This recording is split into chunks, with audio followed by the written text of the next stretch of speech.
Siva, very much for this introduction to a man that moved the nation about a year and a half back when he broke down because we couldn't quite get the maths right trying to attempt a landing on the moon. And those tears of, I suppose, frustration also built within us expectation that we were going to conquer that challenge. And thank you so much. I'm really looking forward to speaking with you. You've been a hero, in the organization that you run is also very inspiring to all of us Indians, Mr. Sivan.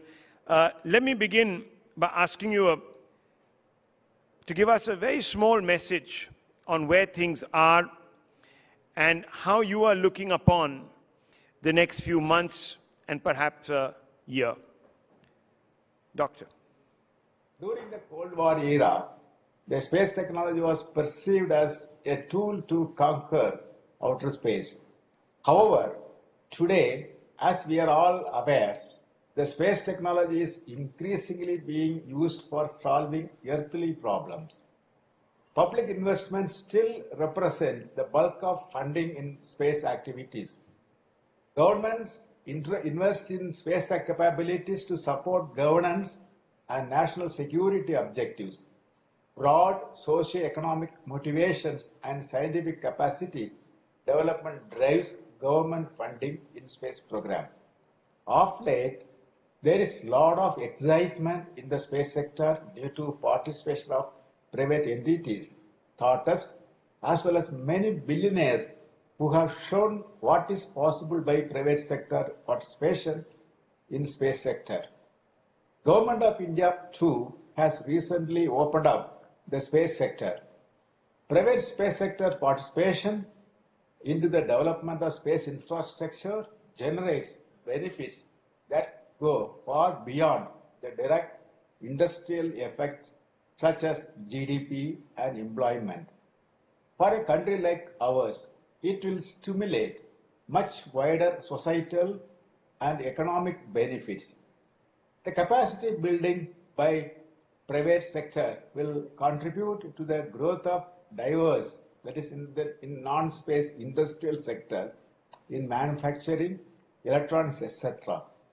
This will ensure growth and retention of highly skilled human resource and the advancement in domestic technology development, ensuring the industrial competitiveness of our nation. Let me conclude by reiterating that the development of national space infrastructure on the upstream or downstream is critical for the technology independence of our nation. It will help us in exploiting and tailoring this infrastructure to meet our needs. Private sector can bring its capital, efficiencies and innovation in space sector. ISRO will stand with you all in your space endeavors. Thank you all, sir. And now I wanted a reaction from you. I'm waiting for that. Well, let's begin that conversation, Dr. Sivan. The defense, of course, the budget for space exploration for ISRO has been increased at a time when we're facing a pandemic. What is the way forward for this? Because obviously the expectation is that ISRO will emerge as a global leader. Let me once again clarify that ISRO is not aspiring to be the world leader. Our prime objective is to serve the nation and meet its space infrastructure needs in space transportation, space infrastructure, and space science, as well as space applications for a wide range of socio-economic benefits, as well as advancing our understanding of fundamental science. Our programs support many flagship projects of Government of India. India is growing in an unprecedented manner in recent times. As it grows, its space infrastructure must meet its challenges. Government has always supported all our endeavors, and increase in the current year budget is a reflection of that. Well, Dr. Sivan, the entire endeavor is now also, of course, to develop the market for ISRO's small satellite launch vehicles, or SSLVs. How do you see this playing out, Dr. Sivan? Because a company has been set up called the New Space India Limited, NSIL, you're very familiar, 2019. So what is the process going forward, sir? We see SSLV as a game changer in providing low-cost, on-demand access to space for small satellites. We already have a large customer base for launching small satellites. SSLV will be made by the industry on a much larger scale than PSLV, GSLV, or GSLV Mark III. We expect to gain some advantage from economics of the scale too. This will free up ISRO's internal resources for developmental activities. NSIL, even though it's a new organization, it has experienced people and is backed by ISRO. We expect that SSLV will definitely increase our revenue share in the global launch services. Okay, so what are the upcoming projects? So we obviously have NSIL, as you're saying, that is going to try and push forth on the satellite launch vehicles, the smaller ones. But what are the other projects, Dr. Sivan? On the space science front, we have host of exciting missions lined up. They are Chandrayaan3, Aditya L1, mission to Venus, as well as search for exoplanets. Our flagship project, Gaganyaan, is progressing very well, and it's the first flight is targeted for this year end. The developmental test flight of SSLV will happen very soon, and the satellites with advanced capabilities in communication and remote sensing are also under development. So the Prime Minister, Dr. Sivan, has set a target for 2022 for the Gaganyaan mission. How far down the road are we? Are we on track? And really, we are on the right track. It's an excellent question. And in fact, that now each and every heart of that ISRO's family is beating with the Gaganyaan program. And already that schedule is set by the Government of India in the budget speech as a December 2021 launch, first unmanned mission. And the system design and configuration is completed. Our astronauts are undergoing training, and they are going to complete by March end. Hardware flow has already started from industry, and test and developmental activities are progressing very well. We expect to carry out crew escape system tests as well as first unmanned mission by end of this year. This will be followed by one more unmanned mission flight. If everything goes well, these two flights, we will conduct human space flight, and really we are on the right. Some delay was there due to pandemic, but we are able to make up the delay by putting extra efforts, and we are on the track, sir, regarding Gaganyaan. Well, it sounds like exciting times ahead for ISRO. Let me ask you, there has been this push on developing green propellants. Now, would this cost more or less? Because I know that ISRO is very keen on conforming to environmental standards, and why shouldn't you? Obviously, you should aspire to that, keep our future generations safe, etc. So, talk us a little bit about the economics, sir. And definitely this green propulsion is essential for us. First of all, even in our Gaganyaan mission, and when we are flying human in the space, we need a green propulsion to control the orbital modules. So that already that activity is going on, and we are going to fly in the Gaganyaan mission. The green propulsion is an essential requirement. At the same time, we wanted to make everything green. And our propulsion systems, that either solid propulsion system or even liquid propulsion system, really is advanced very much, bringing that green propulsion system. And even we had also that already development started, and we are going to bring the green propulsion system even entire launch vehicle. This is the need of the hour. We want the system to be flying in our system, and we ensure that so that all the toxic and hazardous propellant we wanted to avoid. And the development is going in the fast track mode, and very soon that our rockets will be replaced with the green propulsion. That is our aim, sir. We want to make the environment friendly propulsion system, and we want to make it everything green. That's our aim.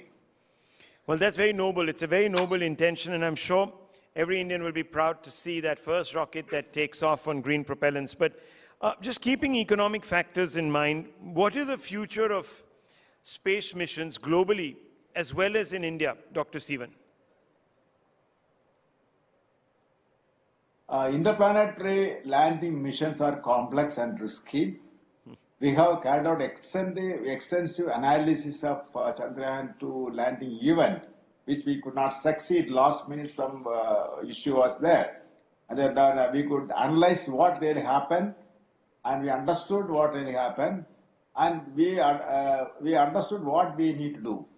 And a lot of improvements are incorporated in Chandrayaan-3, and based on these observations. And we are full confident even for Chandrayaan-2, because without confidence one cannot take risk. This time we are doubly confident, and the project is going on the track, and most probably this project we will have by next year first half, because that is that the window availability also is essential. So that's what we are targeting. Otherwise we are going on it also on fast track mode. This one. Well, let's just talk a little bit about the Chandrayaan-3 mission. Dr. Sivan earlier said that it's not going to have an orbiter, unlike its predecessor, and you're planning on launching it in 2022 itself. Now, how confident are you about this?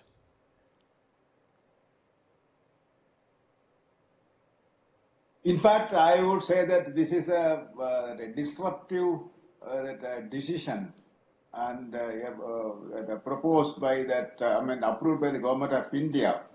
It is going to make a sea change. The entire economy, the system is going to change. The geospatial data, services, and applications are very essential, and a very critical infrastructure for economic growth and development activities of India. The so-called democratization of the space-based data is indeed a shifting to a new strategy more oriented towards the end users. With this new data policy, developers will have easy access to data without elaborate approvals, security clearances, licenses, etc., etc. And we are getting a good response from geospatial industry, and many startup companies have shown interest in collaborating with ISRO's geospatial portals. MOU also we have already been concluded with MapMy India. And this is really going to make a total change in our the system. This is a welcome decision by the government of India, I would say. Well, recently, the Australian Space Agency and ISRO signed an MOU for cooperation in civil space science, technology, and education. Now, how does India stand to gain from this MOU, Dr. Sivan? You are right. And in fact, that we are continuously have a MOUs, that bilateral discussion with different agencies, especially with the Australian Space Agency. Currently, ISRO has interest in establishing a temporary ground station at Cocos Island to support the Gaganyaan mission. You see that when we are having the Gaganyaan mission, it is not like any other mission. We need 100% coverage. At any time, we are supposed to talk to the astronauts in that mission. When the satellite is, the orbiter module is going around the Earth, there will be always some non-visible zone. It's not possible to look the model always from India. We need a global support. So in that mode, for this mission, we are requested Australia to give support in that ground station at Conclave Island. And in addition to that, we hope to establish a NAVIC ground station in Australia. We would also like to work with them in space medicine and life sciences aspects of human space flight.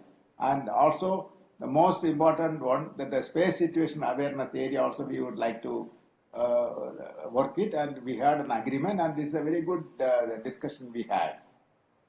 Well, let me ask you this, because there is obviously now a push towards getting the private sector involved in India's space development, and Prime Minister Modi's government's vision of increasing public sector and private partnerships to boost India's space sector. So how does this sort of fit in with your overall vision, Dr. Sivan?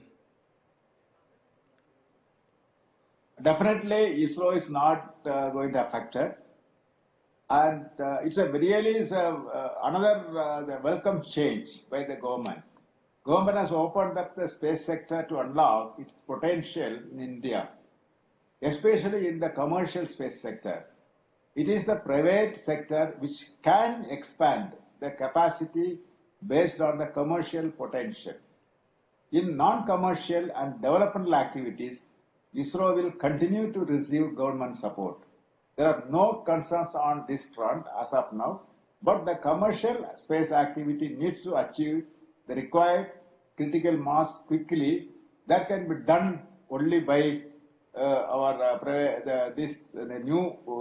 space reform government has announced. And also, there is a very interestingly, I would say that in many places, the governments have allowed the private people to come and do the work.